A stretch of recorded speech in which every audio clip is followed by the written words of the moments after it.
Hello all, welcome to the Hockey on Tap podcast. This is episode 50, boys. Shorts guy's shirt. 50. Big Keystone 5-0. Light, very nice.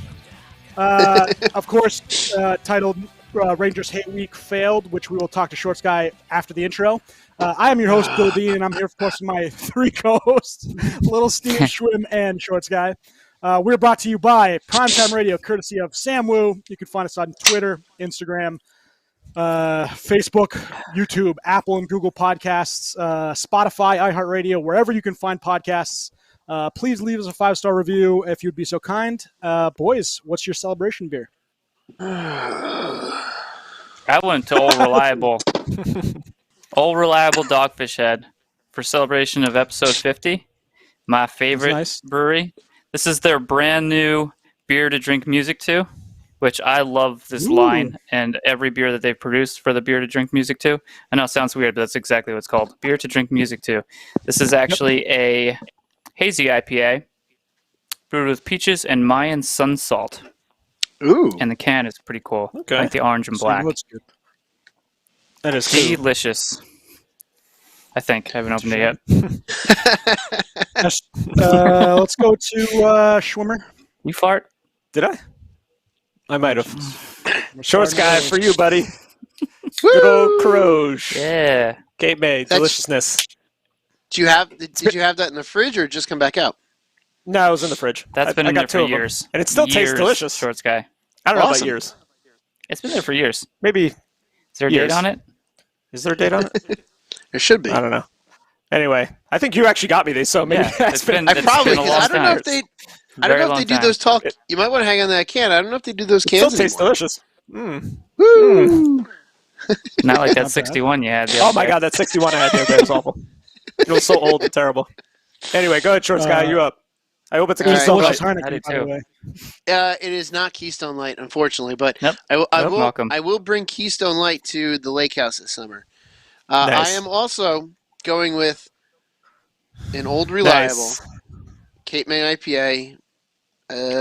It's right there neck and neck with my favorite IPA next to 60. This one has a little bit more of a personal connection, as I do love going down the shore, especially to Wildwood and Cape May. So Good. And you were just there. I was just there. Yep, I was just there this past weekend, and I had some Mud Hen brews after the race. Spot that Ooh, they I still got to sponsor. try some So mud hen. Oh, wait, I had one mud hen, right? you've had two. You've had the IPA, and then you had the yellow flashing lights. Oh, yeah. That is right. Mhm. Wow, this beer is very tasty. Yeah, Very beer to tasty. drink Very is salty. really good. I had it Hey, yesterday. Sam. Oh, hey, guy. How you doing? Look at I'm that having nothing. picture. I'm having nothing. Just nothing. There's Fatso. Melvin is really lighting up the screen right now. He is a staring. He's very happy to be here. Dean, what are you So I am drinking? drinking by Lindemans. It's Creek. It is I a thought that was a cherry Heineken lambic. for a second. Yeah, I thought so too. Cherry lambic. So pretty good. And I'm going to down this whole bottle. There you go. That's brewed Yeah, in I've liked these. Belgium, if I'm not mistaken. Yes, Belgium. It is a bold, sweet cherry flavor character, wild yeast fermentation, exceptional complexity. So Yeasty boys. good Sounds like celebration beer. So, Yeah. real quick, but before we get into hockey, you bring up Belgium. There was I heard this on the radio over the weekend, as I was driving here, there, and everywhere. There's a two Belgian organists buried in a cemetery at a Catholic church down in Wilmington, Delaware. It's the two organists and their two wives are buried, next to each other, and in between the two grave plots is a case of Belgian beer that they've also buried in between the two of them. So I guess there was some connection with these two organists loving beer from Belgium, since they were both Belgian, and they buried a case of beer in between the two of them, so they, for eternity, have a case of beer buried next to them. Can someone dig it up and drink it and just cheers to them?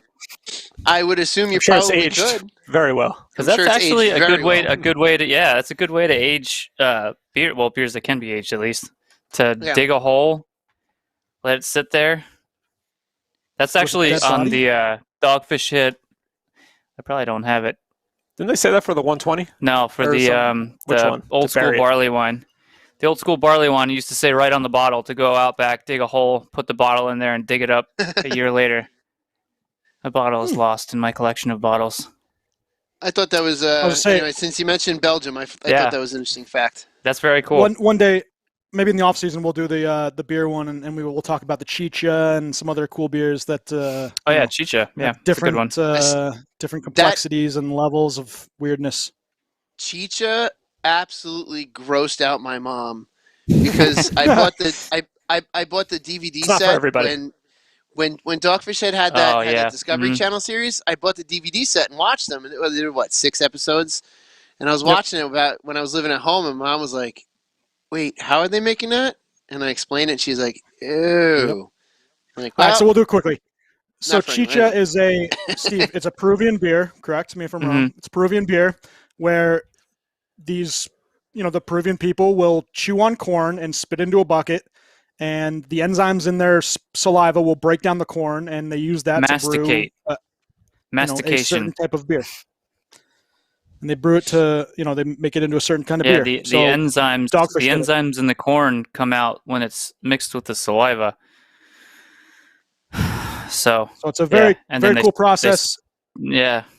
The whole brewery, I think, was they made it with strawberry. And the last time that they brewed it, but I have it in here also. But not everybody has the same enzymes that they can break down this corn. So you actually had to get tested to determine if you could, had the right saliva or whatever it is. But yeah, it's spit beer that is actually not too bad. Yeah, but it's like boiled, obviously, afterwards. Yeah. So it's not like you're just drinking straight spit.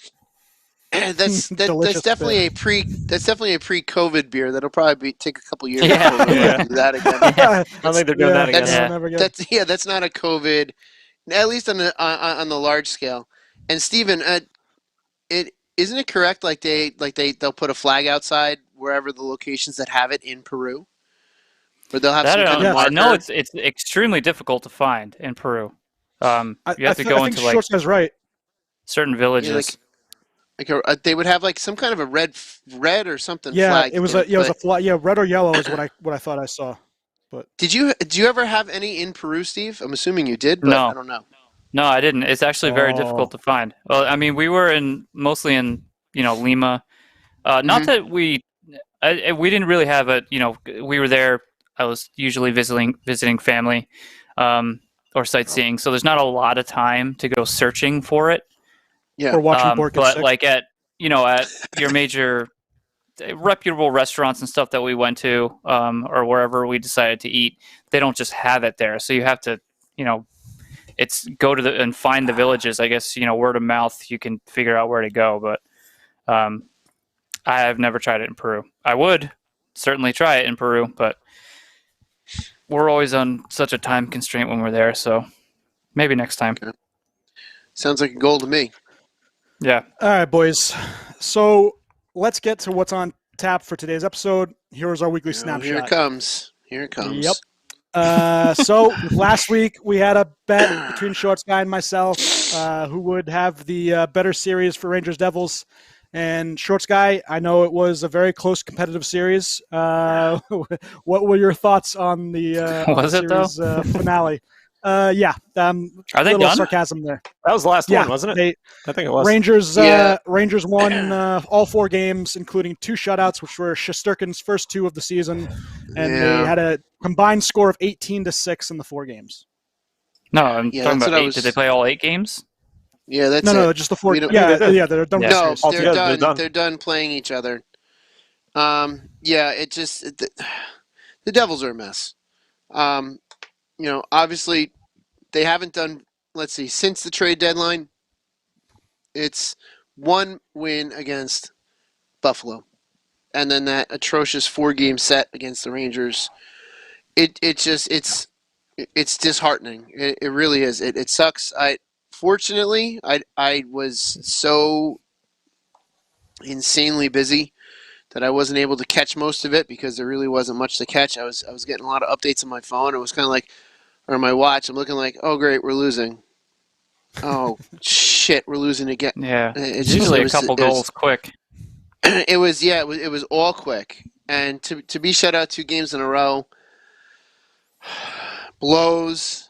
They made it interesting for the last two, and actually looked like they put in an effort for the last two, but it just, for, I mean, a goalie is not going to get you a win if your team's not scoring for you. So for the first two games, Nope. it was just like, if you can't score, you're not going to win, and I'll tell you that from experience. And then they went down early, and every single in all four of the games they went down early, and then it was climbing back up a hill, and they remembered how to score in the second and the third and fourth game, but they just couldn't do enough. Something's missing, something's not clicking with that team. They're a mess right now. For my own sanity, I also avoided all Devils social media and groups all last week because it was going to be nothing more than just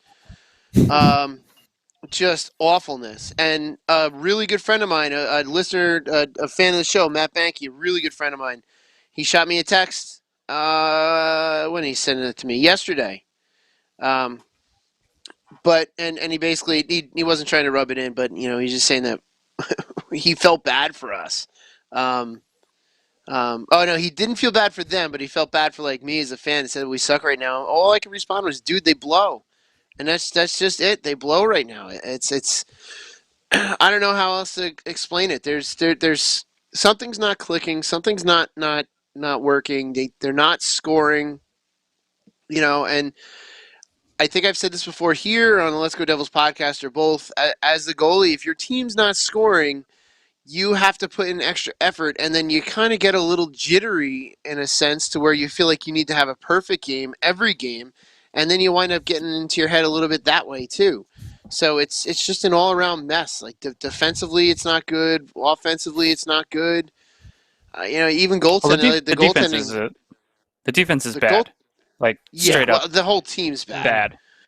I mean, there's good. There's bright spots here and there, but it's just like I say it's all bad because something's not clicking. There's a lot of good pieces that are just not working and clicking there, and I don't know why. And it's Nico Hischier coming back after he had such an odd season, coming back, getting hurt, being out, coming back now again. Losing two very, very important parts of the team in Palmieri and Zajac, which you're almost seeing how much effect of what happened in Buffalo. The opposite, because Buffalo lost the guys who gave no shred of a shit, and now they're playing so much better. And the Devils lost their locker room basically, and there's going to have to be another voice in there. Some other kind of voice to speak up. But in Buffalo's aspect, you had the problems in the locker room are gone, and now the guys who maybe couldn't have said anything because they're more inexperienced or something like that, they're able to speak up and talk and have fun with each other. And now with the Devils, it's almost a little bit opposite. And maybe they need to figure themselves out now that those guys are gone, because they're pure leaders. Yeah, they do. Yeah. And we don't have a lot of time to do it. Not like it makes a difference, but we're really kind of I'm looking at the standings now because I've had no need or desire to look at them, but we're still not the worst team in the league, but we're not by far. But don't sleep on that. You're rapidly approaching because Buffalo keeps winning. Hold on. I was gonna finish my statement there. We're not the worst team in the league. However, we're tied for second worst, and Buffalo is only 3 points behind us. We have 34 in 29th. Ottawa's got 34 in 30th, and Buffalo's in 31st with 31. So we have a damn good shot of getting the first overall, or at least having a top. We'll have a top 5 pick again. We're slowly falling down the ranks now, and it's one thing I haven't followed up with, and just quickly on that, one thing I haven't followed up with is does the and I know it's in actually no, so I already know the answer. It is 2022, so the Devils could get theoretical first pick. It would not get bumped because of that new rule. Yeah. Right. So theoretically we can get it. They originally, I think when that all new rule came out, they were going to It was going to be implemented for this season, but I think that they changed that. I mean, either way, we're going to have a solid draft pick, which and defenseman. It'll be a defenseman most likely. Yeah, that's what you need. Mm-hmm. Between Hughes and Owen Power. Just saying, beyond Ty Smith, there's not a whole with the current roster. What you're fielding now, beyond Ty Smith, there's really not much to be excited about. I mean, Subban's a good 4 or 5 D man. If you prospects are different, but you think he gets traded yet? Maybe in the offseason? Maybe. I don't know. Or they're going to keep him around. I think Vatanen was better than Subban. I thought Vatanen was a better piece than Subban is. The Vatanen thing just really bothered me because we let him go for nothing. I think Subban. I think right now, just for some kind of veteran presence, they have to keep Subban. He's about it. I don't know that you can get rid of him. Number one, so no, we can't. Not at $9 million a year. No way. Stuck. Yeah. Not at $9 million a year. We would have to be eating part of that. He goes to Arizona. They seem to do anything.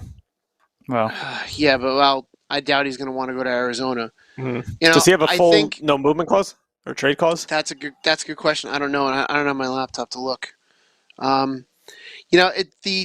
The other advantage to having, so we already have one first-round pick right now, and we're going to have a pretty high one right now. We have the ability to, to potentially trade a really good draft pick for an established player. That's going to be a pretty solid piece to move. I don't know how much of that's going to be available with this expansion draft looming.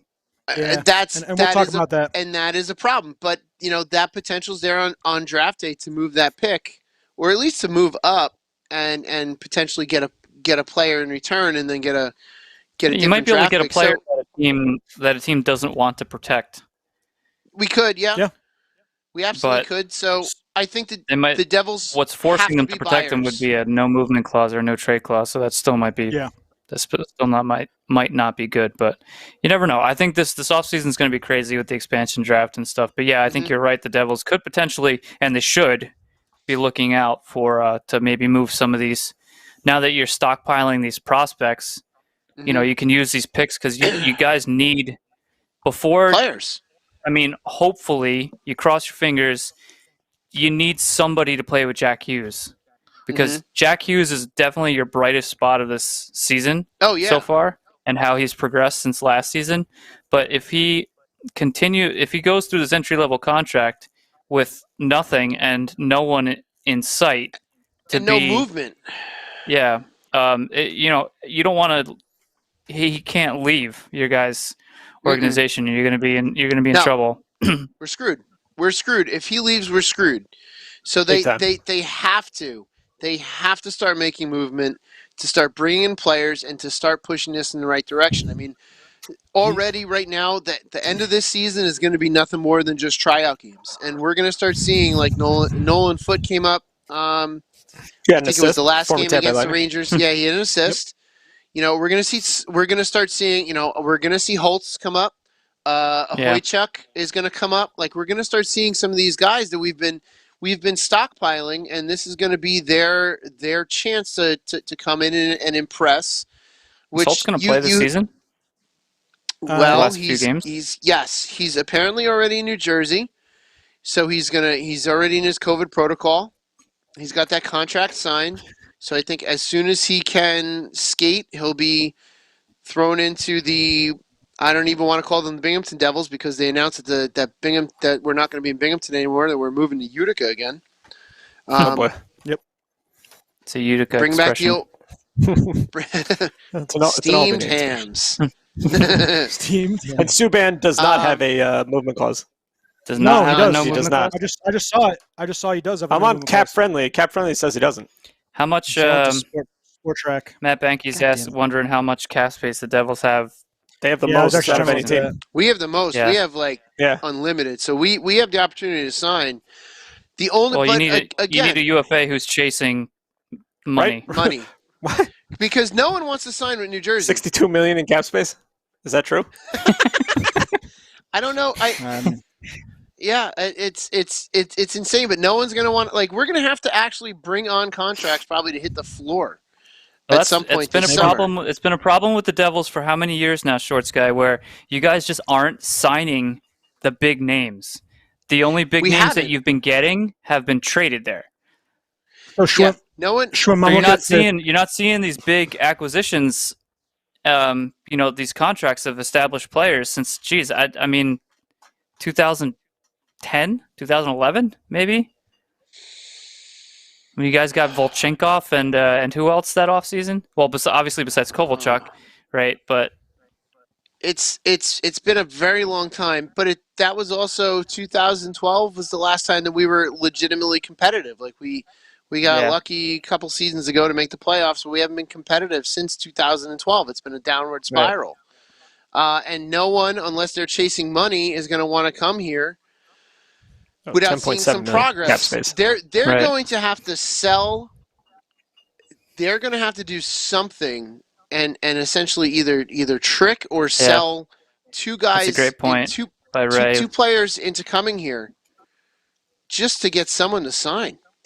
Yeah, Ray Leo brings up the taxes of New Jersey is a big problem for signing contracts, and that's definitely a big problem. Mm-hmm. You're very correct. Yeah, I mean, taxes in this state suck, and it's not like these guys can't live in. They could potentially live in PA, maybe buy a nice spot at the hideout and commute in. But I don't think anyone wants that. Right, backdraft. At the hideout. Right. All right, so. And we'll touch on the other side of this just because we've done Devils for a little bit now. But Igor Shesterkin, right, the 199-minute shutout streak versus the Devils, 152 consecutive in all for the league. So he had a fantastic series. I think he played 3 games and then even came in the 4th game when Georgiev got hurt. Mika Zibanejad, six-game point streak. Put his kneecap back in place. He came back out, though. That was Georgiev? Yeah, he played. They had to put his kneecap back in place. That's the worst. I mean... Oof. He went down, and you could see he couldn't even get back up. He tried to, and they helped him off. But Rangers did play very well. They're trying to catch the Bruins. They're a game back with 4 points behind. So they do play them the last 2 games of the season. So hopefully for Rangers fans, they're able to at least be 4 points back and have those 2 games be meaningful. It's almost like last season all over again. Yeah, it's almost like last season all over again, where they shoot themselves in the foot because they're horrible for such a long period of time. Yeah. And then, of course, the Panarin thing that happened. And then they go on this run. Sucked. But, I mean, it'd be great if they played Philly and New Jersey every game of the year. Who doesn't want to play us every game? Yeah. But, Panarin, Boston. right, and Panarin, and we talk about Hart, and I don't think he's going to win it, obviously. I'm just saying. But he's second in points per game behind Connor McDavid for the entire season. He's at 1.57 points per game. Him missing that time because of some bullshit Russian report, really screwed him over and the team, as well. There's a lot of guys that had to step up. They weren't able to get some wins, but it's definitely a tough thing. And but he's shown he's a leader on this team, and he's been really great for the Rangers. So maybe the person who leaked that bullshit Russian document or whatever was a Devil fan. Yeah. Yeah. Maybe it was Sam. Yeah. Maybe it could have been Sam. God damn it, Sam. Sam, did you leak that? Did you leak that document out about Panarin? Yeah. What a jerk. No, I guess he's not listening. Yeah.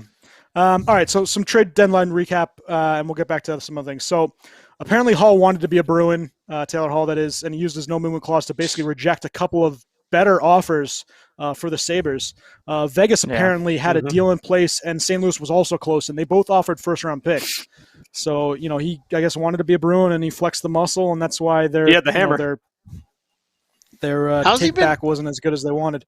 He's been doing good 2 goals. He's got more goals with Boston than he's had all season with Buffalo. The entire season with Buffalo, yeah. Mm-hmm. Let's see how long that lasts, because really. I mean, if you look what happened to Buffalo after he left, it was like a breath of fresh air for the Sabres. Unless you were rooting for a better draft pick, but yeah. Yeah, I mean, if Buffalo's gonna end this season by screwing up even more, it would be winning out and not finishing last. I mean, they could still get the number one pick, but obviously the chances go down. They could still finish last, and I guarantee they're still not going to get the first pick. That would be such a Buffalo thing to do. Is like win the last game of the season and not finish worse in the league. They're not getting the first pick no matter where they finish, so it doesn't matter. It actually might be better for them to not be last because maybe they'll actually win the lottery. True. Yeah. Poor JJ. Because the worst teams don't seem to win it anymore. JJ. Apparently, every podcast. It is poor JJ. Apparently, the Islanders had a deal for Hall in place. It was almost done until the Devils swooped in and added Zajac to the Palmieri trade. And apparently Pittsburgh wanted Zajac as well. That was one of the rumors, according to Elliot Friedman. Jeff Carter didn't want to go to Philly last year, but finally said yes to the Pittsburgh move this year. So Philly once again gets screwed. Steven, would you? That was a good. I'd rather go to Pitt than Philly. Steven, would you have taken Zajac? Yeah, they need a third line center in a bad way. Yeah. So that'd be perfect. Toronto apparently would not trade Nick Robertson, Sundin, or Liljegren, so all teams asked for their first. Obviously, they got their wish list, the forward, defense, and the goalie at the deadline. Hutton was a good ad as a seventh D-man, and then Riley Nash is a good ad for that fourth line. Apparently, a Tony DeAngelo move to Montreal was close, according to Elliot Friedman. They didn't want to take the full $5 million for next year.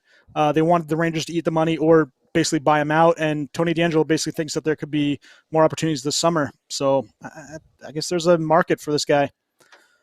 We'll see what happens. Yeah, I mean, if he can get until he fucks up again. Schwim. Yeah, sorry, F's up again. I don't know. I don't know. I don't see a guy like him changing, but I don't either. But I mean, he's got talent, so people are gonna show it's interest. An old boys club. So. And you know what? If he doesn't find a spot in the NHL, he'll go to the KHL. I mean, Russia doesn't really care about anyone or anything. Nope. He'll go there. He can give the dirt on boatload of. Yeah, he'll make a boatload of money. He's the one who leaked it, probably. yeah, Tony. Yeah, it was Tony. Damn it. Tony D. I mean, we've brought this up before. If he were to go to Russia, he'd make a boatload of money and wait 3 seasons or so, 4 seasons, and people would all forget, and he'll come back, and he'll be on another team, and people, we'll give him a shot. What's the difference? Then something else will happen, and it'll. What's the difference between a contract termination and a buyout? That's something I meant to look up, and I completely forgot because I know that they're like. Is the team off the hook with a termination? Yeah, I got to find that out to see if they terminate the contract, do they still get paid in full? Do they get paid a portion? Maybe they don't get. Is it based on the language of the contract itself? Where's like where's Tom? Where's Tom? We need our stats guy. We need our stats guy to look this up. First star of the game, Tom Petrillo. Because that's what the Rangers plan on doing is terminating his contract in this offseason, correct? I don't know if that is just different language for a buyout. But I think a terminated contract, I don't think it counts towards your cap hit like a buyout would. Yeah, so it says, however, player can lose a portion of the contract through a buyout, escrow, or in extreme circumstances, a contract termination. So I'm going to guess that a termination is one of those contract, detrimental to the team kind of things. Mm-hmm. So I'm surprised the Rangers hurt didn't do the Rangers. That. I don't know. I'm not too sure what they're going to play. I guess because it's his agent. From what rumors, right, is that his agent's a big time agent, so they don't want to necessarily piss him off by doing a termination. They'd rather do a buyout, eat half, and then because also remember, is it Brisson? He's under. Is Brisson his agent? I think so. Yeah, and he's under 26, so that means they only owe 1/3 of his contract on the buyout, not 2/3, because he's not at that age group. So we'll see what happens there. Winnipeg apparently tried to make a big move for Jamie Alexiak, but the cost was too high per their GM. Florida apparently wanted. Okay. Yep. Florida apparently wanted David Savard badly, and Tampa beat him to the punch. And then apparently teams turned down deals because they didn't want to pay. Yeah. Teams turned down deals because they didn't want to pay 2 times for a player. Basically, the assets to get him at the deadline, and then the assets it would take to protect him from Seattle. So a lot of deals were turned down this trade deadline. Significant pieces too, apparently. Yeah, I mean the trade deadline came and went. Obviously, we'll see who wins out at the end. It's going to be I'm sure a random player that scores a game-winning Boston's been overtime great, goal. so you can't fault them for getting Hall because they've been fantastic since then. Washington too. No, Friggin' Anthony Mantha's been rolling. Yeah, well, ever since he came there. He's scored in I every think game. he scored every game. Well, even on the other side, Vrana's played very well for Detroit. Yeah, he's played really well too. 2 goals and an assist as well. Yeah. Yep. All right, so let's go to the old timer. Patrick Marleau ties Gordie Howe's record of 1,767 games. They started played against Minnesota. They're going to. He will break the record tonight against Vancouver. Yeah. Or sorry, against Vegas. The Wild stayed on the ice to salute Marleau and had a handshake line, so good for him. He's Did you guys stuck see around. the gloves he got for tonight? Those gloves are sweet. Yeah, I saw them. Those are cool. awesome looking gloves. It's really cool that they're able to do custom stuff like that now, to where they can do gloves. And I'm curious how much of the game he'll just take warm ups wearing them, or if he'll play part of the game with them, because they are really rad. I mean, hopefully he can play the game with them. They'll allow him to do something like that. But Vancouver rallied 3-2 in overtime. Bo Horvat with 2 goals after their 3-week pause. The shorthanded squad was missing 8 to 9 regulars, significant players. Holtby with 37 saves. He was awesome all night. Tyler Myers played. Yes, ridiculous. That one very good save. You have a 2-pad stack save, or was that no? else? And then he had another one where he did the kick save off the side. Yeah, a Hasek save. It was Simmons was coming in. Simmons was coming down and was going right to left across the crease. Holtby poked with his stick, but it ramped up and he threw his legs up Hasek style and got it with the right pad as it was about to go in. It's fantastic. I said the video's great, but there's a couple still shots of it that are just unreal. Yeah. Matt Benke on Facebook Live says, asked if Ovechkin was UFA this summer. He is, but he's not going to leave. No, he's not leaving. Mike with the gloves are sick. He doesn't wear like 15 pairs. And then Tom Petrillo coming through in the clutch. Tony wouldn't have gotten paid if he accepted the termination. With a buyout, he still gets paid next year. So like I said, it's that 1/3. Well, he gets his full money and then 1/3 on the cap. But Tony he is going to accept the termination, no? From what I understand, it'll accept buyout. They'll do a buyout, not a termination. Oh, I thought the plan was to terminate it this offseason, and that's what his plan was. I heard buyout. So I hope they terminate him. Tony D was I heard Tony D was Tommy's favorite player, but that's just yeah. So I said Holtby with 37 saves. Tyler Myers played 13 minutes in the second period because they were down a couple D-men. So that's crazy. Rumored that players were out and not being safe, and that's why this whole thing started. And they also shift off the player that apparently started it, Gaudette. Now the Avs postponed 3 games as 3 players have entered COVID protocols, including Byram and Grubauer. So, Byram and obviously Donskoy, right? And Donskoy got Donskoy. vaccinated and then immediately entered the protocol.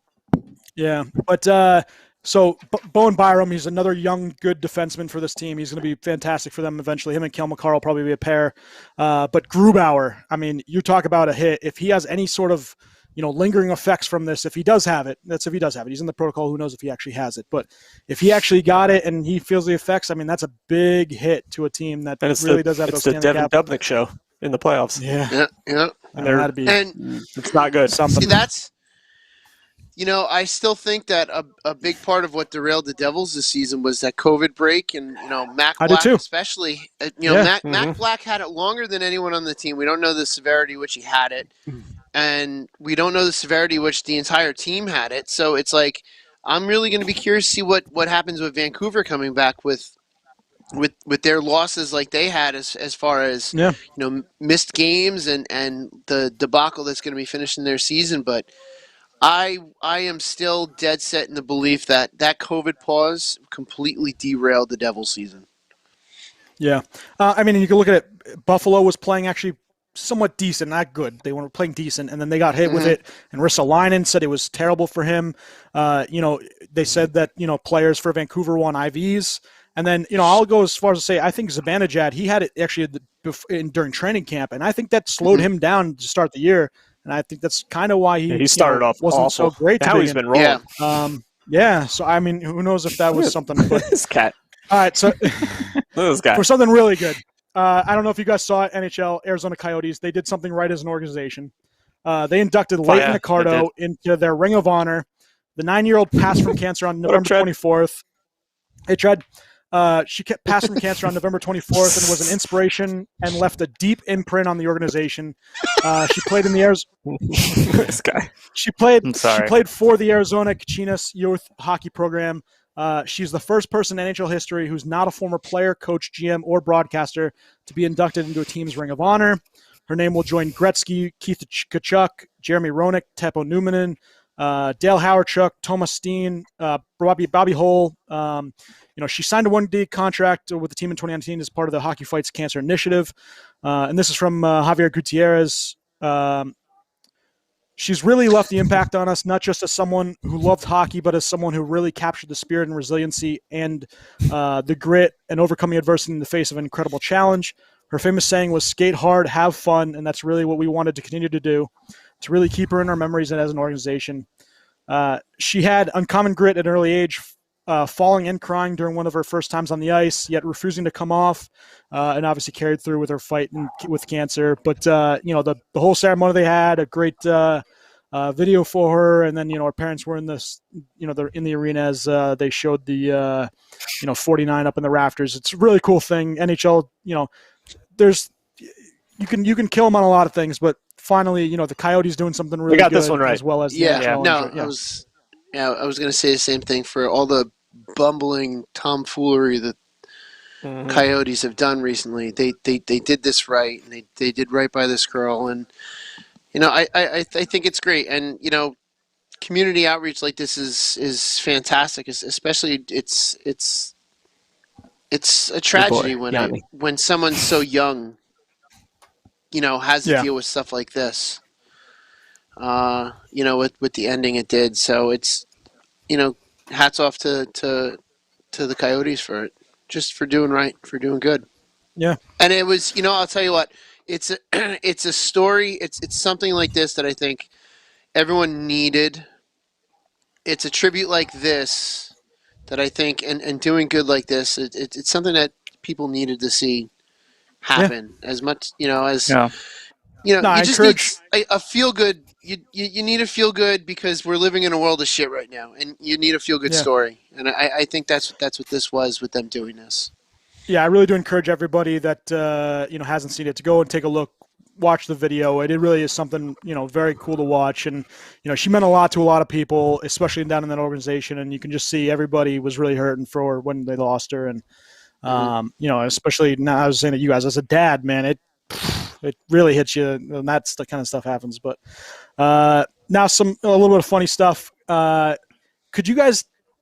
I mean, I think we talked about it, but Connor Brown with the 8-goal streak, 8-game goal streak, which was the longest since Mike Green in 2009. So Mike Green, 2 names you would not think of having the goal streaks in recent memory. But pretty funny. Vegas obviously on a 6-game winning streak. Mark Stone with a 4-point game scoring streak. Foligno will debut Thursday for the Leafs after his quarantine ended. Check out this line. It is Foligno, Spezza, and Thornton. That's crazy. They used to be a line. I don't know if that's going to be very good, but we'll see. Yeah. All right. That's actually surprising. He's been doing surprisingly well for Toronto. Yeah. I thought he would be like worthless garbage and like hot garbage for that team, but he's actually doing pretty well for them, all things considered. One other thing, I was talking to Steve before you guys came on. Robertson from Dallas apparently has 27 points from March 1st as a rookie, and he has really the most points, the most points for a Dallas Stars rookie since they became the Dallas Stars, since they came to Dallas. So pretty cool. All right, this week NHL history. It's good. Yeah, he is. He's slow, but he is lights out with that quick release. He's like a string bean too. I know. All right, this week in NHL history, Teemu Selanne nets goal 76 for a rookie record. Can you name the rookie pairings to net 76 combined goals since he set the record in 93?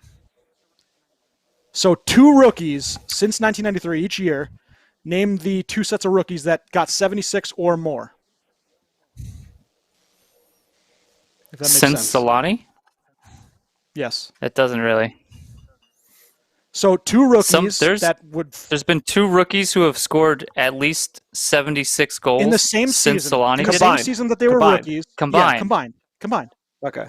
2 rookies The one in I the think same is pretty season. easy. The one I think is pretty easy. I mean, one plays for Steve's team.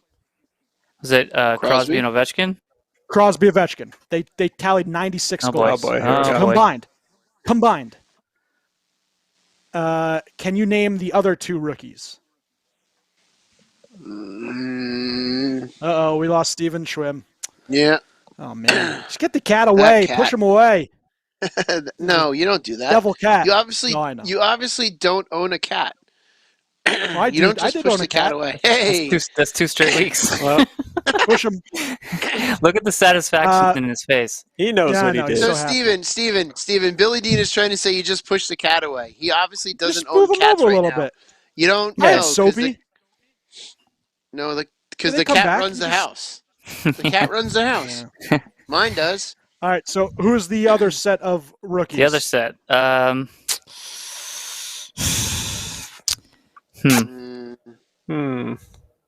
Is McDavid one of them? Nope. No, because his rookie season he was out for like all of it. Okay. Yeah. I'm just guessing.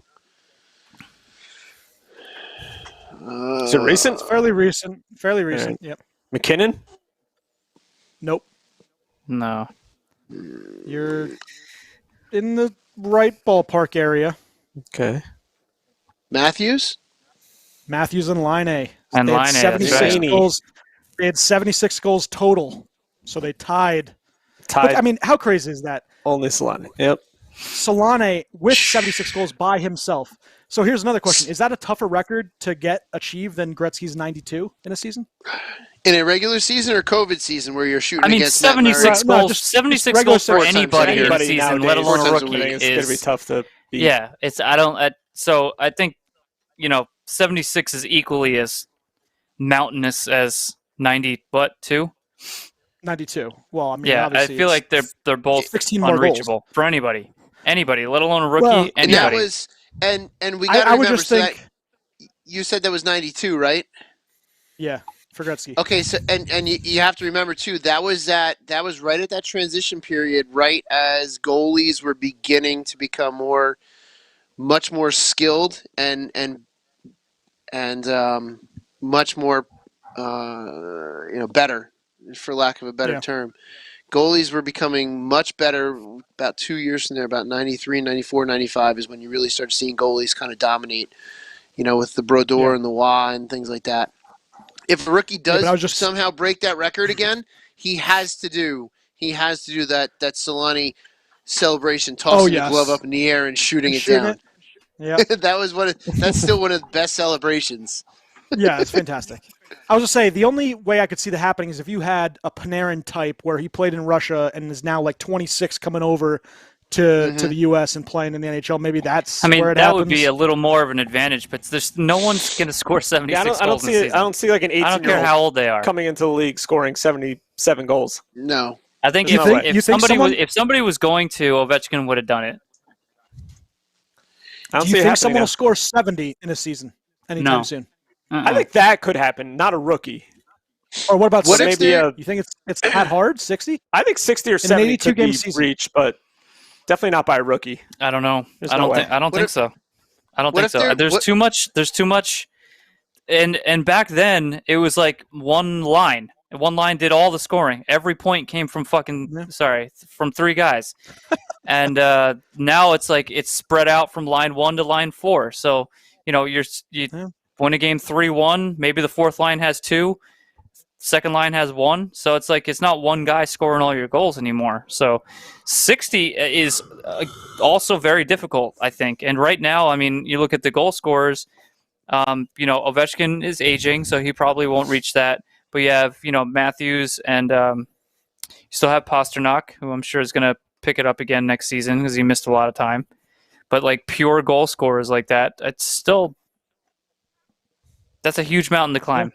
60 goals. Yeah. Unless Unless they're getting to shoot on, Matt High Glove Murray every other game. Yeah, unless they're playing, be... unless the North Division continues, then maybe we'll see. Yeah. Maybe we'll see Austin Matthews. If Edmonton gets to play Matthews. Ottawa 82 times in a season, yeah, how many points would McDavid have?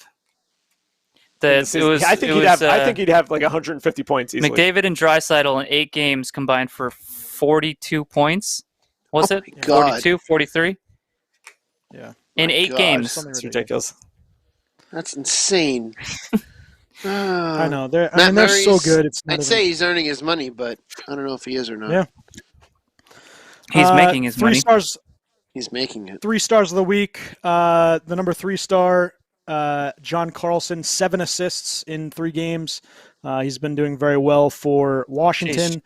2nd star, Mark Stone, 3 goals, 5 assists, 8 points plus 7. He's been on obviously a very good streak. And then the 1st star, Artemi Panarin. It'll happen when you play the Devils. 4 goals, 6 assists, 10 points, 8 plus minus, 2 power play goals. The little spider up there. That's what I was looking at. Yeah, you guys just don't care. No. More interested in Melvin. Yeah, exactly. Look at him. All right, so we'll do this, and we'll. I want to do a Mount Rushmore, and I want to do the current NHL players on certain teams that could be Hall of Famers, right? I've had this for a while. I wanted to do it. Maybe we'll do one team at a time, and because Shorts Guy's here, we will do the Devils first. So, current NHL players on the team that you think are Hall of Famers or could eventually become. Whoa. Why Shorts Guy? Why Shorts Guy? You don't call me? We tried to get you for a question earlier, and you were just nowhere to be seen. Well, you know what? You booted him. Yeah, I just booted Shorts Guy. Yeah, that's how things work on this set. All right? It's like communism. All right, so for both of you. I take over. Booting out one of your own people? Shorts Guy's your people. All right, so who do the 2 Devils think that could eventually be Hall of Famers, or who might be Hall of Famers now? There's no one on the team currently that's on a Hall of Fame pace, correct? Too early in their careers. I can't say anybody, like with confidence, I can't say anybody on the team right now is a future Hall of Famer. No, not yet. All right, so some of the guys have potential, sure, like Hughes and. Is Shorts Guy come back? What happened? I booted him. I booted him. Oh boy. Yeah, I'm the new Shorts Guy. I'll be like Shorts Guy. Hey, Shorts Guy. I'm Shorts Guy. Are you wearing shorts? That's true. I don't know. Anyway. Oh God. Stick with the subject. Stick with the subject.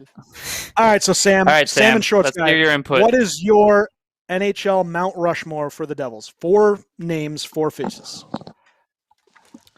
Has to be Brodeur. All time. Yeah. He's got to be in there. Uh-huh. I'm gonna mute Shorts Guy because I think he's eating right now. Anyway, let's see. Marty Brodeur. Scott Niedermayer. Definitely. In my book. Yep. Is it just players, or could it be like GMs like Lou Lamoriello? If you want to do that, that's actually an interesting. I didn't think about that. Interesting. But yeah, I would say I would put him there. Lou definitely would be on that Mount Rushmore. All right, so let's just say player, but I would definitely say Lou would be on there. Okay. So let's do players. Scott Stevens. Is it his face or is it his elbow? His face and elbow. It's on the 3 Stanley. It's his fist. To be up. 3 Stanley Cup rings, baby. It's the elbow with the 3 Stanley Cup imprints. No, it's Paul Korea's imprint on the back of his friggin' arm. Oh, poor Paul Korea. Paul Korea's face, tattooed face. Yes. Paul Lindros. He's got teeth marks. He's got teeth marks from Lindros. With that. Oh my God, that one too. Yep. Yeah. Scott Niedermayer, obviously, and I guess the 4th one is there 4? Who's your 4th? Yeah, 4.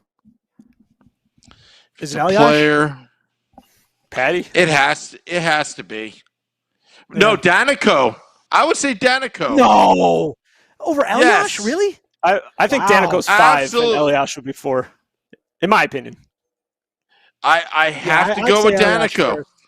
I would have to go with Danico. The heart and soul of the New Jersey Devils, of those 3 cups, those are things that do not show up in the stat sheet. I'm not saying Elias is not deserving. It's just that's how good these guys are. Yeah. Definitely. And Danico's still part of the organization, too. So he's still very much involved with the Devils. So it's even Devil. Post-career. He's still going. Devil. That's just me. He just needs to, take it easy at the strip clubs. Lou, yeah. Lou, Sam, no comment. Lou would definitely be that 4. I muted Sam. 3 or 4 spot without, without player, GM. But you know what? I'm sorry. Like that. I'm sorry. Yeah, I'm sorry. I'm sorry, Shorts guy. I shouldn't have just booted you off. My bad. I think Shorts guy would take Elias. I think. Wow. All right, so Shorts. So Shorts, obviously, Brodeur, I'm sure you would say is 1. Number 2 would be Niedermeyer. Brodeur's 1. Could I?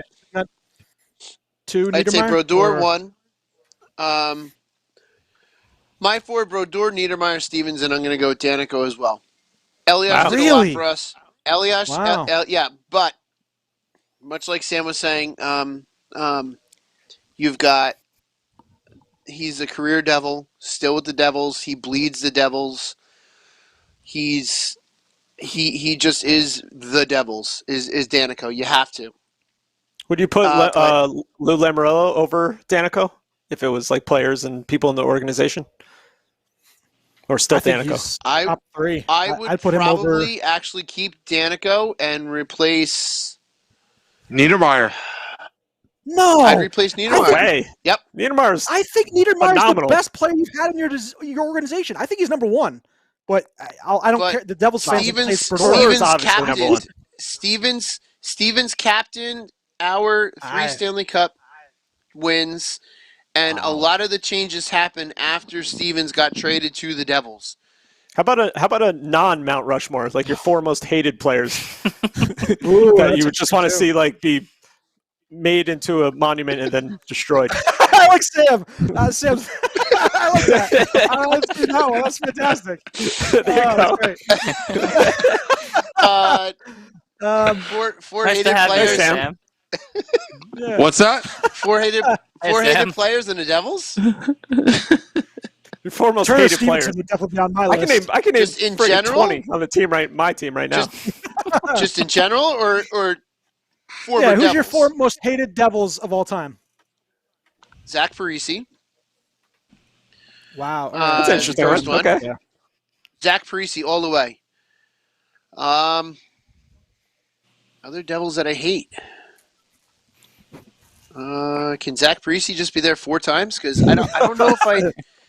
Bobby Holik. I don't.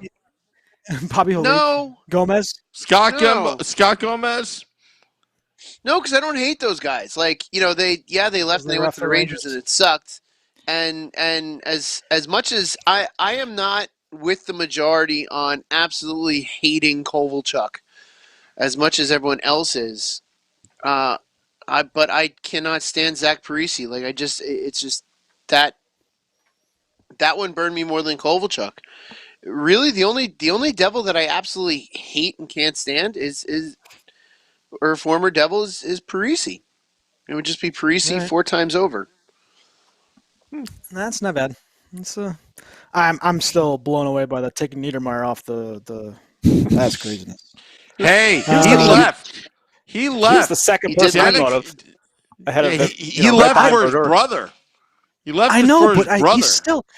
He was the most talented player you guys have ever had, I think, and I think he's the best. I really do. I would have loved to have Scott Niedermeyer on my team. He was.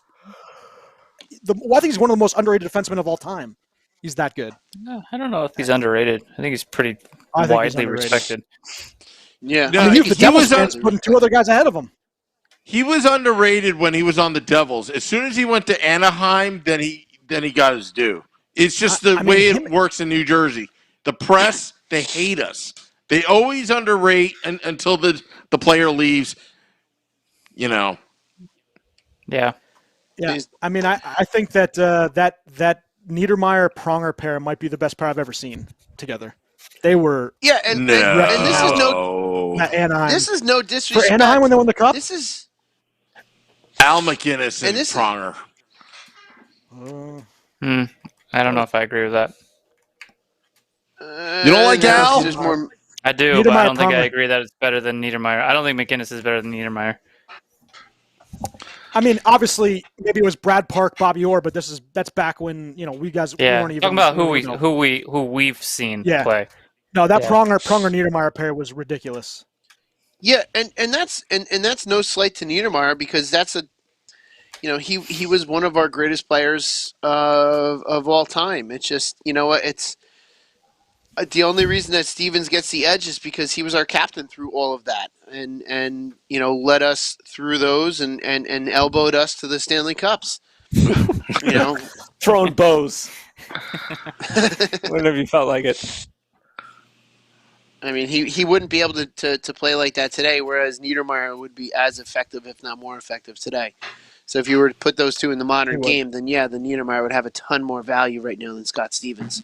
Because Scott Stevens his game would have just been not nearly as good. 1-9. Very true. All right, so we'll do trivia, and then we will call it quits on a awesome 50th episode. So who has team records? What team and player has the longest consecutive shutout streak? Brian Boucher. Yeah, Brian Boucher for Phoenix. Brian Boucher. Yep. Very good. Back when they were Phoenix. He had, I mean, obviously there was two other guys back in 1927, 1928 that had one guy, Al Connell for Ottawa Senators, had 460 minutes of shutout streak. But Brian Boucher, Phoenix Coyotes, had 332 Dean's name in there instead. Wow. Ooh, I have never, and nor will I ever have that much shutout time. No. I'm just not a shutout goalie. Mike had a shutout going tonight after we were up in the first period. We had a shutout going and well into the second. Yeah. We had a shutout going for a decent amount of time. And then Bone Storm did what Bone Storm does. Yep. Marty did his usual Marty send the had other team on a 2-on-1 wraparound shot. Yes. Yeah, fantastic wraparound shot. All right, 2 more questions and we'll call it. Blah, blah, blah. What I had to lose my thing. Where did I lose this? I just all of a sudden lost my whole entire... all right, so who was the first player to record back-to-back 50-goal seasons? The first player. Not Richard. First player. Back-to-back 50s.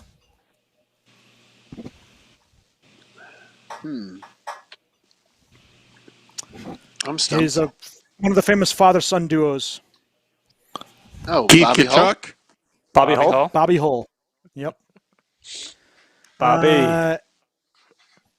All right, sir. During the 1960s, 70s, what was the greatest number of games a team has finished above 500 but still missed the playoffs? This is great. 20. By the way. Say that again? During the 60s, 70s, what was the greatest number of games a team has finished above 500 but still missed the playoffs? 25? Steve? 13. Yes. 18 games. Obviously, it would easily make the playoffs, but it was the Montreal Canadiens, and we kind of had it last week where the Rangers screwed them out of the final playoff spot because Montreal decided that they could not score that last game. What's happening? It's pretty good. He's over there now. All right, Sam can hit the music. Lindemans, I will give a fantastic. I'll give it a 5 just because of Celebration beer, but really 4.25. Okay. I gave mine a 4. Tasty. Also a 4.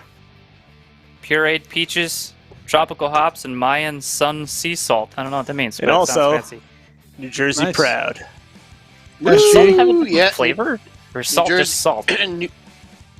Salt's There's a different type of salt. New Jersey is, crowd, and I'm going to give it a 5 because this is one of my favorite beers. Congrats, Petty Nice. Marlowe. We Boys. gave him love, Tom. Don't worry. Yep, we did. Boys, happy 50th. Very cool. I love spending the time with you guys. It is a fun thing. I can't believe it's been 50 friggin' episodes. Yeah, it's been a year. Has it been a year? When was our first episode?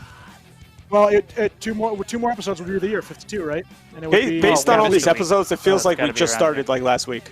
Still. No, but we also had a makeup episode, so we're 2 weeks actually away. I'll get the first date, but great pleasure, and hopefully another 50 more. All right, Schwim, take it away. Yeah. I hope so. I guess Dean's not to blame for tonight. He's lucky too, because it's spanking season, and I've got a hankering for some spankering.